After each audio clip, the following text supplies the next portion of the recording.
Oi pessoal, hoje nós vamos falar de um outro tema que é bem importante para pensar a organização do trabalho do NASF, que é o projeto terapêutico singular.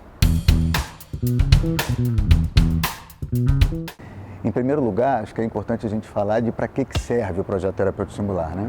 O projeto terapêutico singular, ele é uma ferramenta, um método, uma estratégia para organizar o cuidado de alguns casos, de alguns determinados casos, entre a equipe de saúde da família, a equipe de NASF e a rede. Ele teria algumas funções mais importantes, né? A primeira, óbvia, é atender melhor as pessoas, né? Poder fazer do atendimento, do cuidado às pessoas, um cuidado mais efetivo. O segundo ponto dialoga muito com a questão pedagógica da equipe NASF e é usar o projeto como uma estratégia de qualificar a equipe de saúde da família para fazer melhor o que ela pede apoio para a equipe NASF.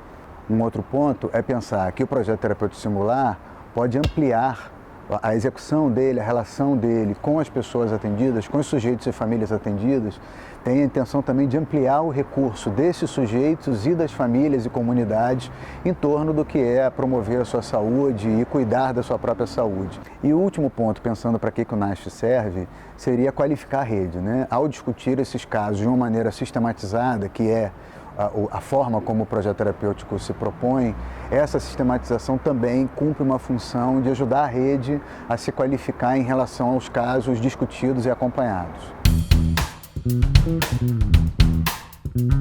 O primeiro caso, para a gente pensar casos elegíveis a um projeto terapêutico singular, são os casos mais difíceis, né?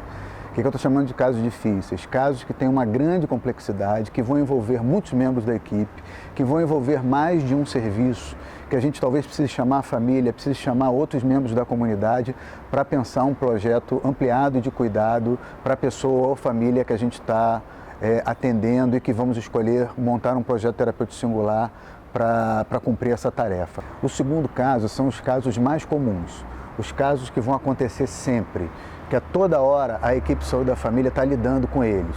Queda de idoso, algum tipo de adoecimento em relação à saúde da mulher, questões de saúde mental, questões de reabilitação. Esses casos vão se valer do PTS para poder qualificar a equipe, porque discutindo um caso, a equipe vai estar qualificada para discutir todos os outros, porque eles são muito comuns. E quando a gente pensa no primeiro caso, quando a gente discute um caso muito difícil, a equipe se qualifica para fazer rede, para discutir entre muitas categorias, para olhar de uma maneira mais ampla para o cenário do território, para o cenário da vida das pessoas, família, comunidade, para pensar o seu próprio processo de trabalho. A equipe ganha ferramenta tanto no caso complexo quanto no caso mais simples. Agora que nós já escolhemos que casos vão merecer um projeto terapêutico singular, esse projeto tem sempre 4 passos, né? O primeiro é um diagnóstico amplo, o mais amplo que for possível, envolvendo condições de saúde do sujeito, a sua relação familiar, a relação com o território, o que já foi realizado em relação às condições de saúde desse sujeito pela equipe de saúde da família ou pelas demais equipes, como que esse sujeito transita pela educação, pelo trabalho, diagnóstico num amplo escopo, o maior que for possível para a gente pensar a vida desse sujeito. Feito o diagnóstico, nós vamos para o segundo passo do projeto terapêutico singular, que é a definição de metas. O que a gente pretende fazer diante dos problemas apresentados pelo sujeito, sua família, ou por uma determinada família, ou por um determinado território. Metas sempre de curto, médio e longo prazo. É bem importante que essas metas sejam muito possíveis de serem realizadas. Quanto mais a gente conseguir realizar as metas que a gente está propondo para esse sujeito, maior a nossa capacidade desse sujeito se vincular a nós, se vincular ao projeto terapêutico proposto para ele e se vincular e aderir a todo um processo de cuidado que a gente vai montar para ele. Definidas as metas, a gente passa para o terceiro ponto, que é definir responsabilidade. Diante das metas que a gente propôs, uma visita domiciliar, um atendimento conjunto entre a enfermeira e a nutricionista, enfim, definidas as metas que a gente definiu no passo 2, a gente precisa definir as responsabilidades e os tempos que vão acontecer cada uma das propostas e quem vai realizá-las. O último ponto do PTS, que quase sempre a gente esquece, é o monitoramento e a avaliação da proposta que a gente montou. Então a gente, de tempos em tempos, a depender das metas que a gente construiu, as metas de curto prazo primeiro, de médio prazo depois, as de longo prazo depois, a gente precisa avaliar se o que a gente propôs fez sentido para a vida do sujeito, teve os efeitos que a gente quis que tivesse, que a gente planejou. Então avaliar é tão importante para o projeto quanto montar as metas. Um elemento importante para a gente poder montar um projeto terapêutico singular é construir elementos mínimos para a discussão de caso.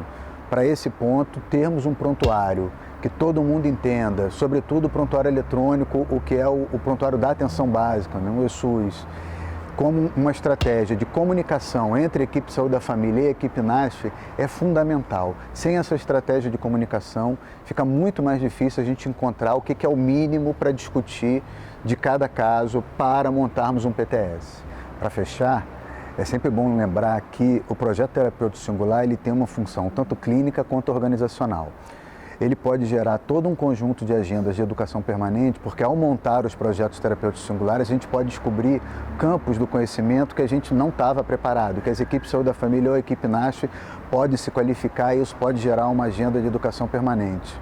Como nós vamos distribuir tarefas, elencar tarefas, dizer quem faz o quê, ter metas, isso ajuda também a qualificar a discussão entre o que cada categoria profissional pode fazer num caso.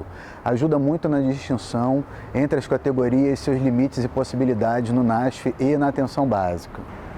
E por último, um projeto terapêutico singular pode ajudar muito na qualificação das ofertas da estratégia da equipe de saúde da família.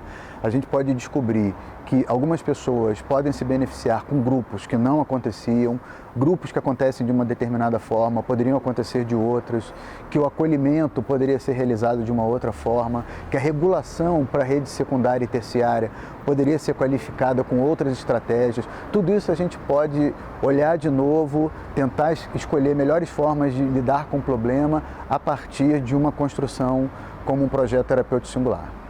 É isso. Até o próximo vídeo na primeira semana, primeira sexta-feira de junho. Um abraço.